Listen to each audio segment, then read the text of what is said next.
What is up, everybody? How's everybody doing? Tim with More Thought Reptiles here, bringing you another video today.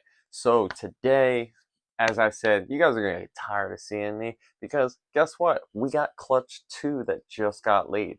So again, yeah, we'll shout out to ourselves for our own gear today. Huh? Huh? All right, so yeah, this is gonna be Clutch 2, and we're gonna jump into it.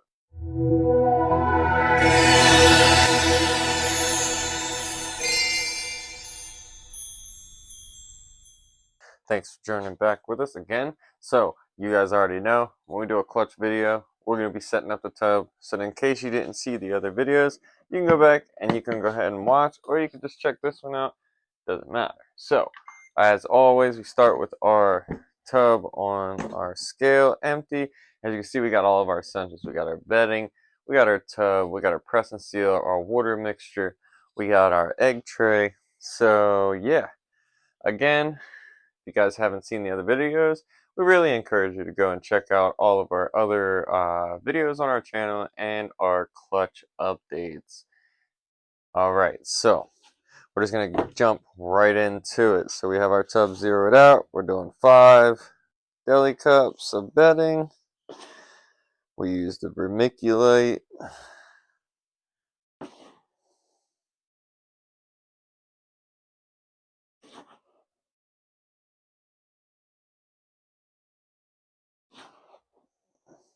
And here's number 5. Yeah. Alright, so 5 of that. Dry bedding. That goes away. So we're at 236. Not terrible. Again, usually just do 5. And then with this, we go up 200. So this one, 236. We'll take this up to, what is that, 460. Kind of go a little bit heavier on the water just because I'd rather too much it to keep it. So right now we're at 475. It's not terrible. Again, you see the dry bedding, got the nice wet stuff in the middle. There's that hand motion again. I'm telling you guys. Go through. Let's give this a nice mixture. And you can kind of see the color difference. This stuff up here is kind of darker.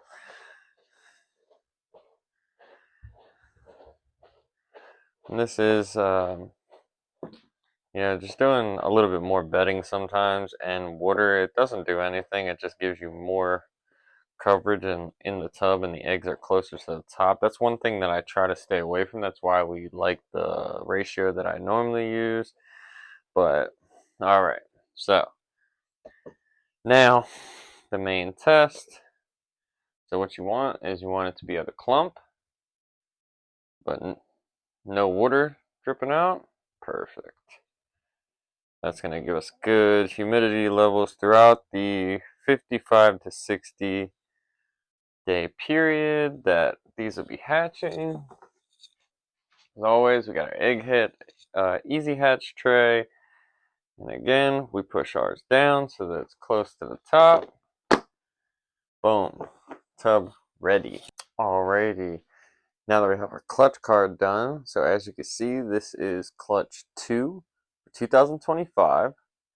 We have our ovulation January 5th, our post-ovulation shed February 8th, then we get a clutch laid out today.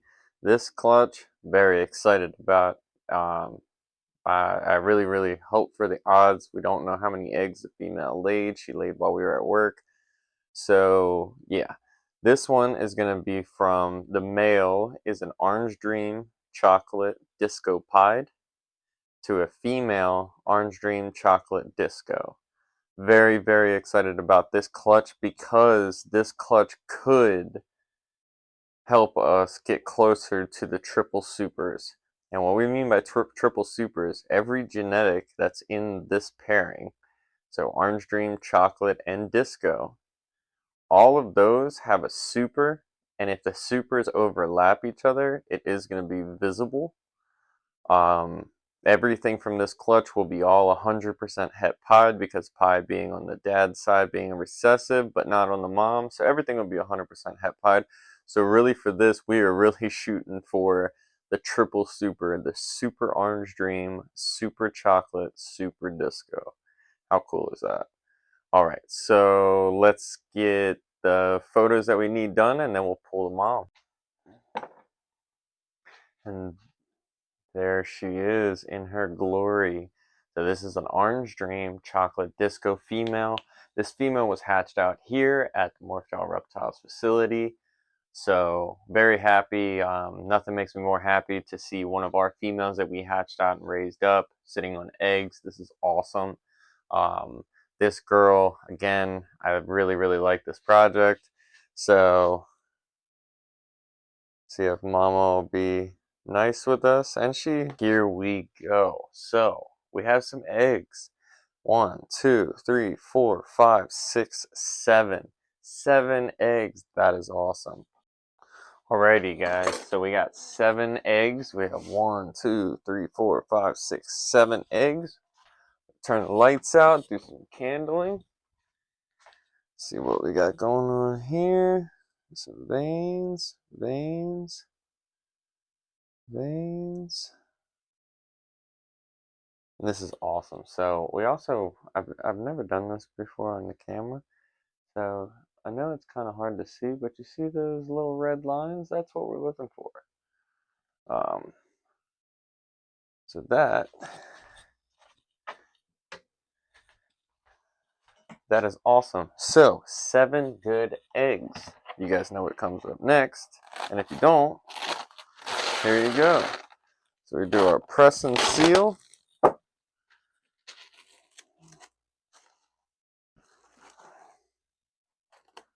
And again, once the one side is sealed, I kind of pull on the press and seal so that we get a nice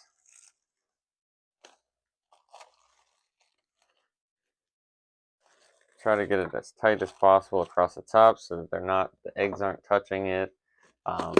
Throughout incubation, this press and seal inside will gain humidity and hold water over top. It's okay. There's nothing wrong with that.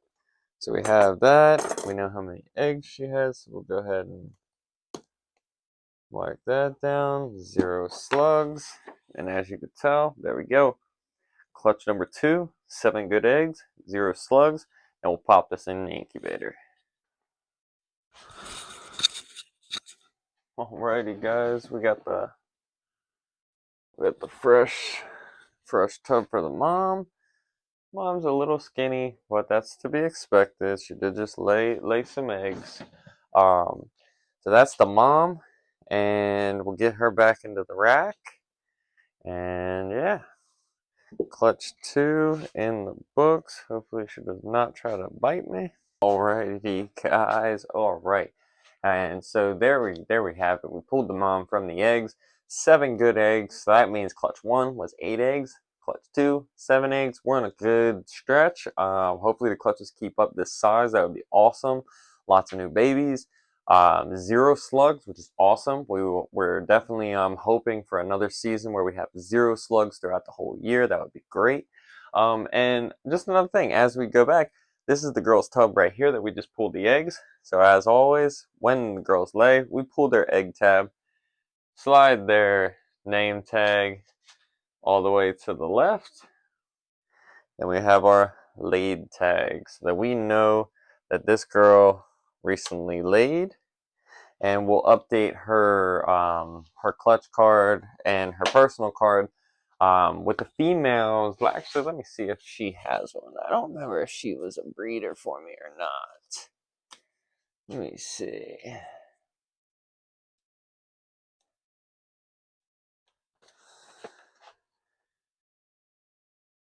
Yep, okay, perfect.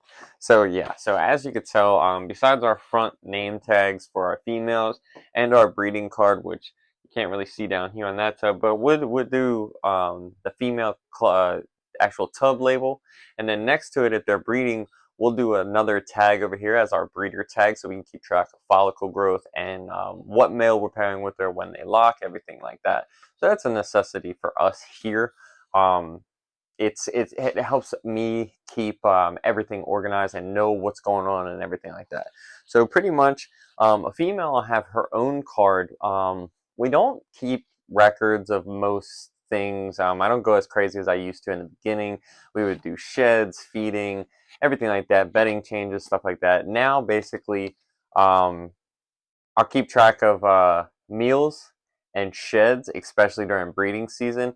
But really, that's mainly it. Especially with our adults, because I can go through. I know what's eating. I know basically everything on feeding day, what eats, and we have a labeling system to where depending on how the name label or their card is with the ARS vaccines, really it depends on their magnet, how their magnet is. I know the previous week if they ate or not. But then also what we do is I do a breeding card. Now, when we go through at the end of the year, once all clutches are hatched out, that stuff will get inputted on the computer, so we have it in our system on there in the backup, so we can always go back and look at things, whether it's pairings, looking up some information for a customer, or just seeing photos, or just seeing what we were doing years ago. It's cool to be able to go back and look at photos and everything like that.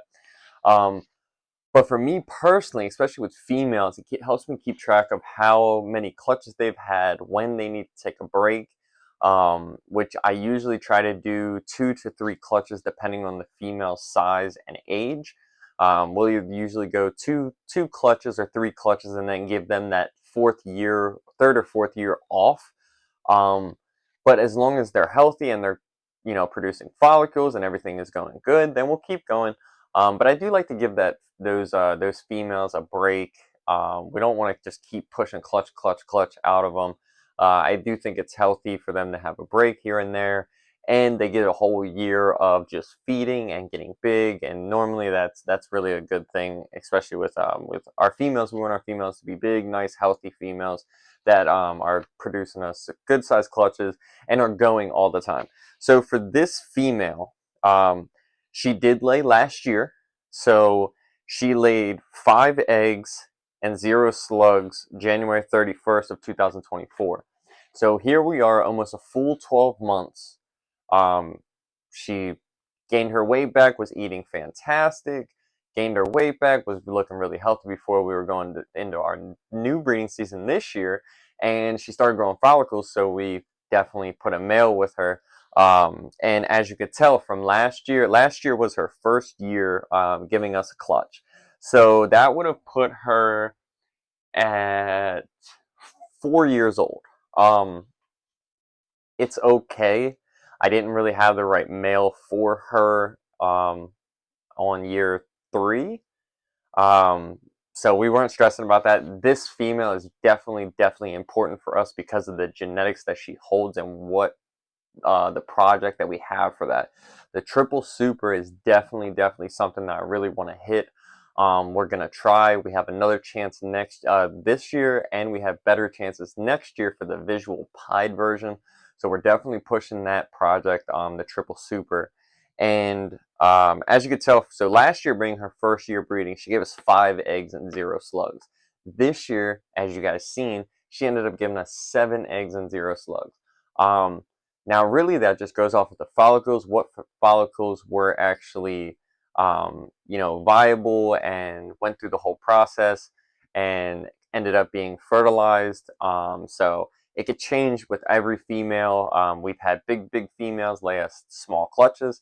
It's random, but we do like to keep track of that so that I know, what a girl's doing. And after, 4 or 5 breeding seasons with a female, I can kind of try to gauge where the numbers are, if there's big differences or if they're pretty steady, one number across the board. We can kind of almost assume that that's where she's going to be, but we won't know until we pull the female and see how many eggs she's got. So again, that's a little bit of information just on our clutch and our breeding card for our females. We're going to go ahead and update this girl's card and then put it back on her tub. But again, there we have it, guys. Clutch number 2 for 2025. Probably one of my top 5 clutches this year. I'm not sure if it's going to keep the top 5, but it definitely is going to be one of the top clutches just because it is a project-based pairing, and we really, really want to get the triple super. Fingers crossed that we got 7 chances to hit them. We're going to need a lot of help on that, but at the same time, it gets us further and gets us some het pied. All the genetics will be het pied in there, so it helps us advance our project a little bit further. And hopefully, you know, if for some reason we don't hit the odds on the triple super this year, we're going to keep at it. We're going to try again. That's the goals of building up these projects. Hopefully, we can at least get a super or a double super at minimum to hold back and grow up. And one day, maybe you'll see that animal on a video. So it's looking like right now we're looking at around May. Yeah, May 20th for this clutch. So you want to keep an eye out for our upcoming videos. And if you haven't been already, subscribe to the channel. Stay up to date with it. Because I'm telling you guys, when these eggs start hatching out, all these clutches that we're filming, you guys see the moms on eggs. But it's even better when you're seeing the babies that were produced. And we're going to be keeping all of that content coming straight to you guys as it happens. So again, I want to thank everybody. If you're a subscriber already, thank you for watching. If you're new to the channel, we appreciate you stopping in and checking out the video.